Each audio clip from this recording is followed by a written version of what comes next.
Toto Wolff just revealed the number Mercedes cannot hide anymore. 43 points lost to reliability. That is more than Ferrari, more than McLaren, more than Red Bull.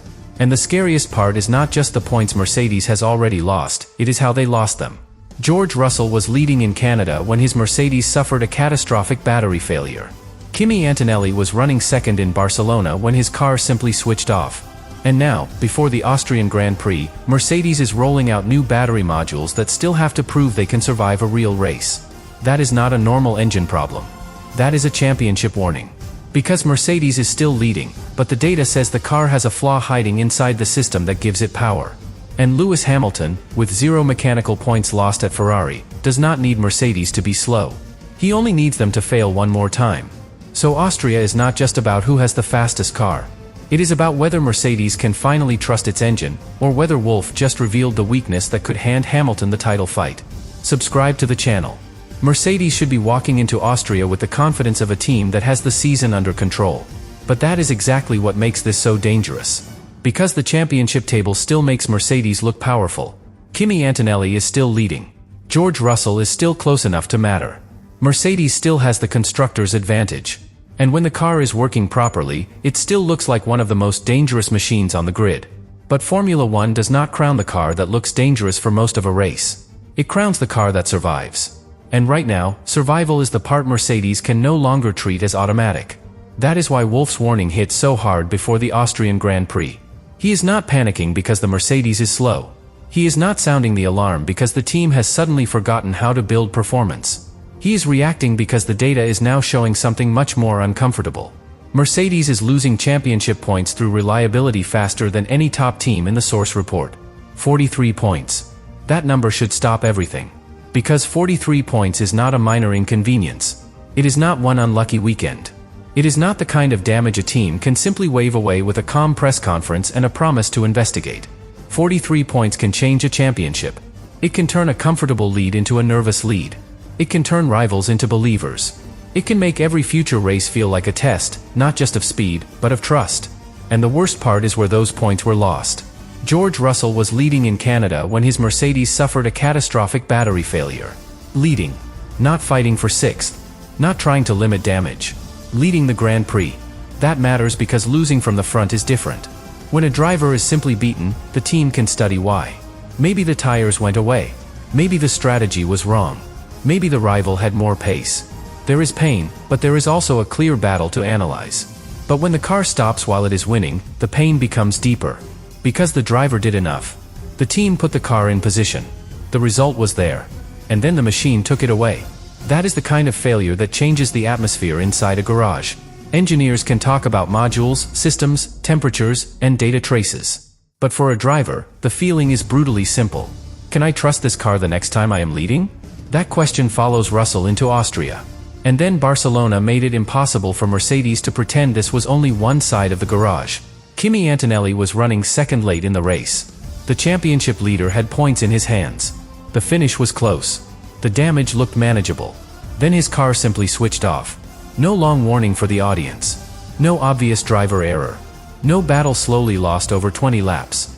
Just a sudden electrical shutdown, and another major Mercedes result gone. That is why the data is so alarming. The failures are not happening when Mercedes is irrelevant.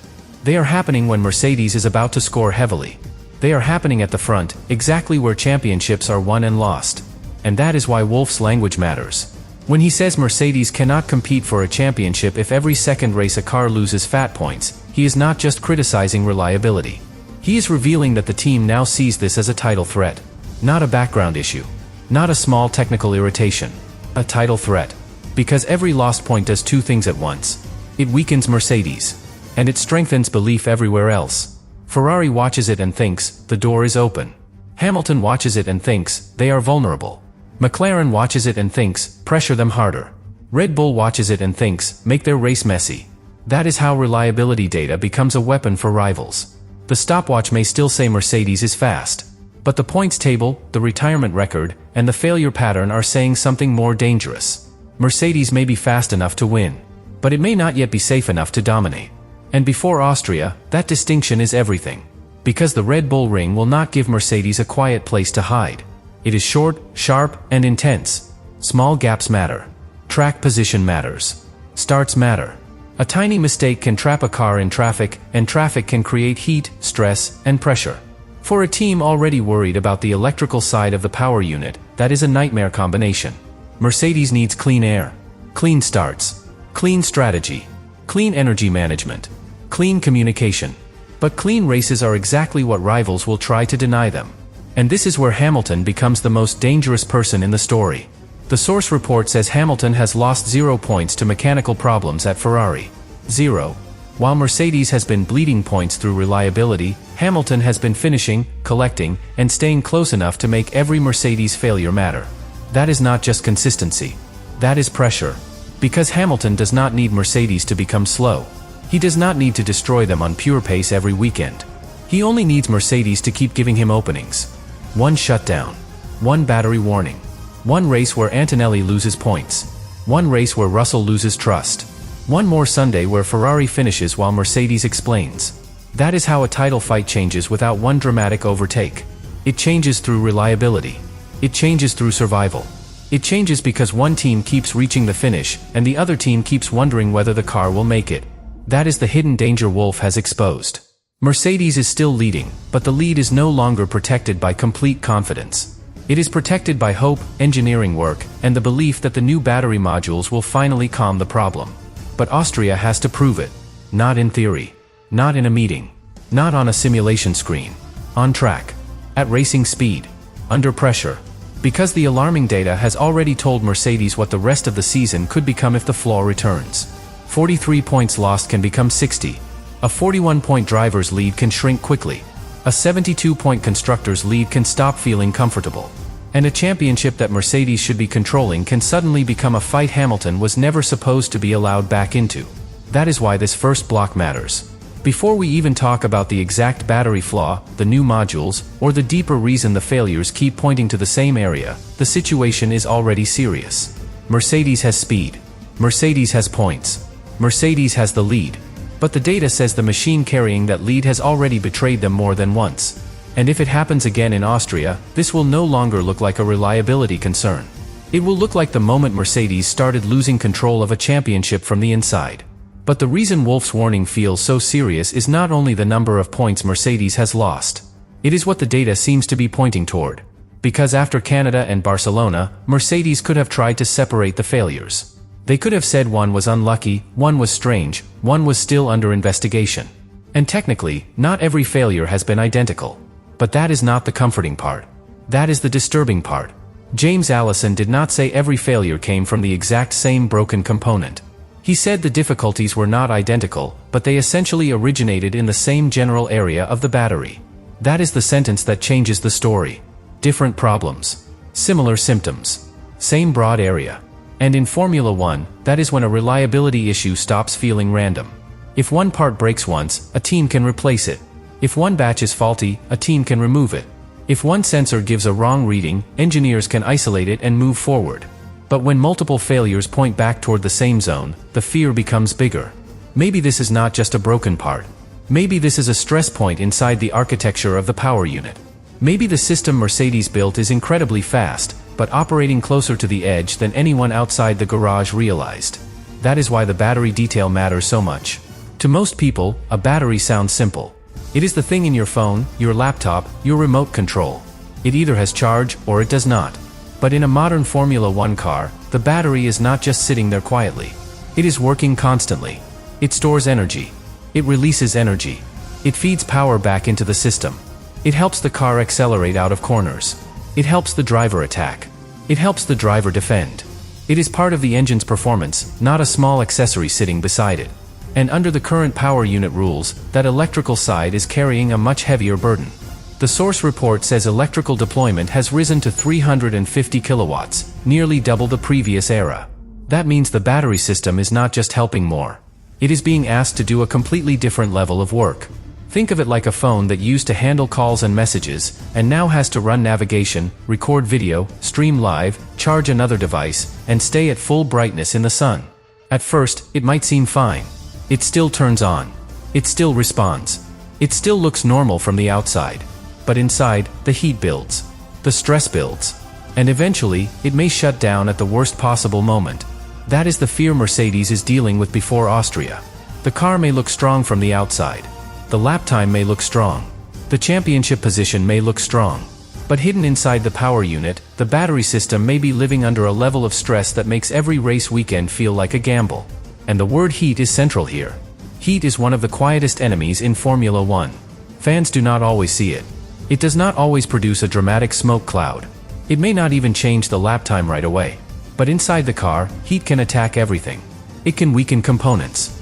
It can trigger protective systems. It can make electronics behave unpredictably. It can turn a small vulnerability into a race-ending shutdown. That is why Russell's Canadian failure was so alarming. It was not just a car slowing down.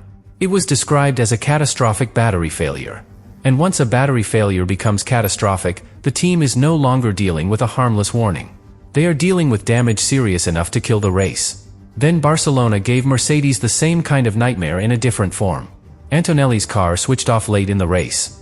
The symptom was similar to Russell's failure in Montreal. The car did not gradually fade. It simply stopped being part of the Grand Prix. That similarity matters. Because when two different drivers suffer sudden shutdowns in major points positions, the team cannot simply treat the events as noise. The data starts forming a pattern. And patterns are dangerous because they give rivals confidence. Ferrari does not need access to every Mercedes data channel to understand the story. McLaren does not need to sit in the Mercedes engineering briefing. Red Bull does not need the full internal report. They can see enough. A Mercedes led and failed. A Mercedes ran second and failed. A Mercedes customer team had battery-related trouble too. And once that picture becomes public, every rival knows exactly what to do. Pressure Mercedes. Make them fight. Make them use the power unit.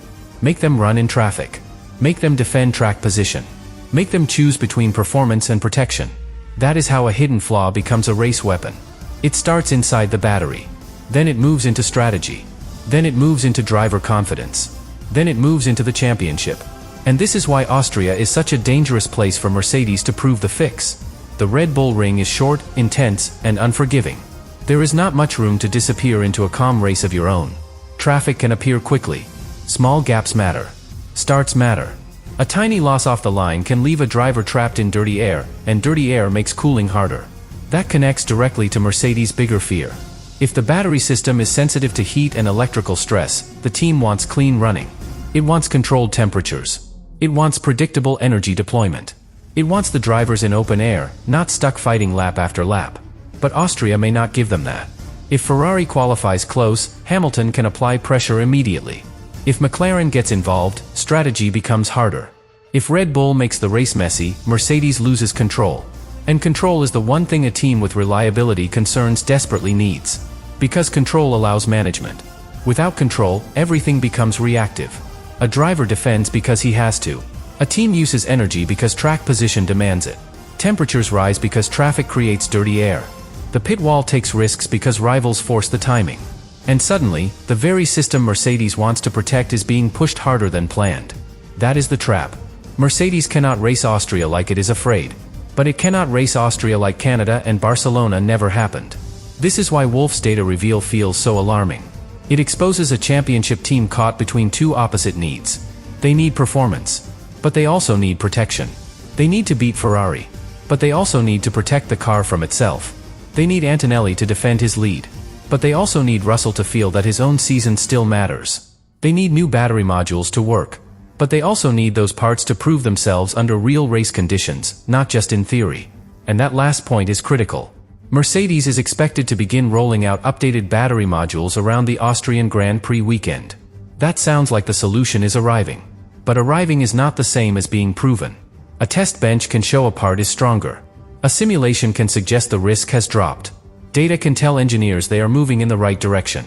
But a Formula One race is brutal because it combines everything at once. Heat, vibration, pressure, traffic, strategy, driver aggression, changing conditions, unexpected safety cars, late race attacks.